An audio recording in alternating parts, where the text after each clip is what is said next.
Merhaba arkadaşlar. Star Atlas Akademi kanalına hoş geldiniz. Bu videoda size cüzdandan Laps'a ve Laps'tan yeniden geri cüzdana nasıl gemi transfer ederiz? Yani oyuna nasıl gemilerimizi nasıl oyuna sokarız ve nasıl oyundan geri çekeriz? Laps oyundan geri çekeriz. Bunları anlatacağım. Şimdi öncelikle siz Galactic Marketplace'ten yani pazar yerinden herhangi bir şey aldığınız zaman bunların hepsi bir NFT ve aldığınız onları şuradan şu NFT'leri burada görüyorsunuz. Gemiler olur, başka şeyler orada satılan her şeyi bir NFT olduğu için burada görüyorsunuz. Mesela kaynak aldınız, işte resource aldınız, işte food aldınız, ammo aldınız, toolkit aldınız. Onların hepsini burada görüyorsunuz. Şimdi diyelim ki ben aldım bunu ve burada görmeye başladım. Bunu nasıl Laps'a sokacağım? Bunu kapatıyorum arkadaşlar. Gösteriyorum. Şu an iki tane Fimble Airbike'ım, iki tane de Pierce X4'üm var. Şimdi ilk önce CS'e hangi ırktaysanız, hangi faction'daysanız onun CSS'ine gidiyorsunuz. Şu View sektöre basıyorsunuz. Ondan sonra burada şu Starbase'e giriyorsunuz. O sektörün yani CSS'te şu an sektörümüz Oni CSS. O sektörle ilgili bütün işlemler bu Starbase'de. Şurada gözüküyor. Bakın şurada deposit or withdraw ships. Deposit yatırmak, withdraw da çekmek demek. Ships, ships de gemi demek. Buraya giriyorum. Bakın o cüzdanımdakiler burada gözüküyor. İki tane Fimble Airbike, iki tane de Pierce X4. Bakın stored in wallet diyor. Şu an bunlar cüzdanda iki tanesi. Available in Starbase'de Laps'ta olanlar. Yani şu an bu Starbase'de olan gemilerin sayısı. Onlar sıfır gözüküyor. Şimdi ben ne yapacağım? Sen yapmaya çalıştığım şey şu 2-2'leri buraya taşımak. Bu işlemi yaptıktan sonra burası 0-0 olacak. Burası 2-2 olacak. Şuraya giriyorum. Kaç tanesini aktarmak istiyorsam iki tane bunu, iki tane de bunu aktarmak istiyorum. Ne yapacağım? Starbase'e yatıracağım. Yani deposit to Starbase. Bu Starbase'e aktarmak. Withdraw from Starbase'de Starbase'den geri cüzdanına çekmek. O da bu. Şimdi ben zaten cüzdanda olan şeyi Laps'a aktaracağım için buralara 2-2 yazdım. Deposit Starbase. Bu arada ben de Phantom'un cüzdanda anlatmıştım. Auto confirm olduğu için bana onay sormuyor. Ee, Yani normalde o auto confirm açık değilse şurada bir size onay ekranı çıkacaktı. Ben de çıkmıyor. Yani ben ona hep açık şey yapıyorum. Açık bırakıyorum. Şimdi ne oldu arkadaşlar? Bakın 0-0'da 2-2 oldu. Artık Starbase'imde.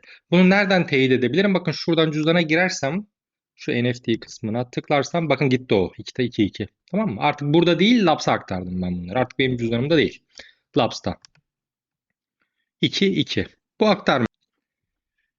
Peki ben bunu oyuna soktum. Şimdi artık bu gemileri oyunda kullanabilirim. Peki lap şöyle oldu. Vazgeçtim kardeşim veyahut da bunların fiyatı bir anda 10 katına çıktı. Ben bunları satmak istiyorum. Satabilmek için de bu sefer oyundan bu gemilerini de cüzdana çekmeniz lazım. Onun için de demin yaptığımız için tam tersini yapacağız. Yani withdraw şurada yazan withdraw from Starbase yapacağız. Ne yapacağız? Gene bu sefer buraya 2 yazacağız. Buraya 2 yazacağız. Bu sefer withdraw from Starbase yani Star üssümüzden bunu cüzdanımıza çekmek için. Onu da buna tıklıyoruz. Bakın şimdi tam tersi olacak. Bak onayla da bu sefer buradan buraya geçin. Şey olacak. Buradan buraya geçti. Bakın sıfırda buraya geçti. Artık stored in wallet. Şimdi bunu nereden teyit edeceğim? Bakın artık cüzdana gelmiş olduğu için buraya tıkladığım zaman artık o wallet'ta gözükecek. Şuraya tıklıyorum. Bakın geldi yeniden buraya. Artık bunu gidip Galactic Marketplace'e satabilirim artık. Veyahut da başkasına da gönderebilirim. Burada özellikler de var cüzdanda. Basımına tıklayıp send derseniz bunu isterseniz başka bir cüzdana, başka bir arkadaşınıza da gönderebilirsiniz. Şimdi gemi yatırma çekme işlemleri böyle. Bir de arkadaşlar peki mesela gemi değil de kaynak aktarmaya çalışsaydık ne yapacaktık? Onların aktarma yeri de şu My Inventory. Bakın My Inventory ne demek? My Inventory stoğum demek. Bunu daha önce anlatmıştım. Bakın aynısı burada da var. Bu sefer mesela benim bu fuel'um varmış ama bu fuel'um neredeymiş? Available in Starbase. Yani Starbase'deymiş bu 5000. Diyelim ki ben bunu ürettim. Bu ürettiklerimi satacağım. Satmak için bunu ne yapmam lazım? Cüzdanıma çekmem lazım. Ne yapacağım? Şuradan 5000 yazacağım. Bu sefer cüzdandan Starbase Labs'tan Wallet'a çekeceğim. Onun için neyi tıklayacağım? Bu sefer Export to Wallet. Yani cüzdana aktar. Export ihraç et gibi düşünebilirsiniz. Export ihraç, import ithalat demek ya. Bunu Labs'tan, oyundan dışarıya doğru aktar. Export to Wallet. Buna tıkladığım zaman ne olacak? Bu 5000, bu sıfır olacak. Cüzdanıma geçecek ve ben onu orada göreceğim. Export to Wallet. Tıkladım. Bakın hop buraya geçti. Şimdi bakın demin bunu nereden teyit edeceğim? Bunu da buradan teyit edeceğim. Bakın demin burada sadece gemiler vardı. Artık fuel da burada. Şimdi artık bunu satabilirim. Galactic Marketplace'te. Peki diyelim Galactic Marketplace'ten aldığım kaynakları oyunun içine nasıl sokacağım? O da yine bu yaptığımızın tam tersi. Bu sefer de buraya 5000 yazacağım. Bu sefer Import from Wallet'ı tıklayacağım. Yani cüzdandan oyunun içine al. Yani ithal et. İthalat gibi. İthalat ne demek? Yurt dışından yurt dışındaki malı mesela arabayı yurt içine getirmek. İşte Mercedes ne yapıyor? Biz Mercedes aldığımız zaman yurt dışından yurt içine geliyor. O da import ediyorum ben onu. Dolayısıyla bu şu an cüzdanda bunu geriden Starbase'in içine oyuna sokmak istiyorsam import from dersem bu 5000 çıkar buraya gelir. Bakın değişti. Onaylandı diye burada da gösteriyor zaten. Buraya geldi. Artık ne olacak? Burada artık görmeyeceğim ben onu. Şuradan tıklarsam bakın gitti o. Şimdi bu Labs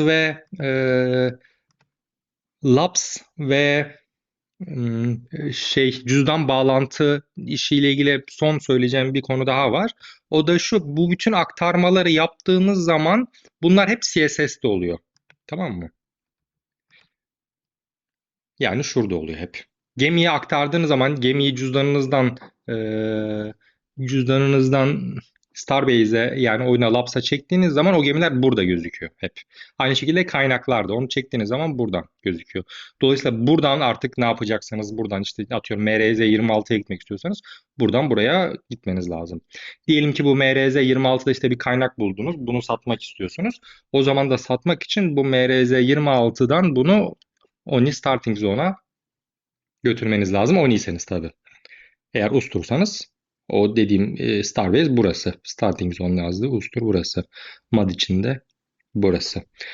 Yani cüzdanlı olan bağlantı hep CSS'lerde. Bu konuyla ilgili anlatacaklarım bu kadardı arkadaşlar.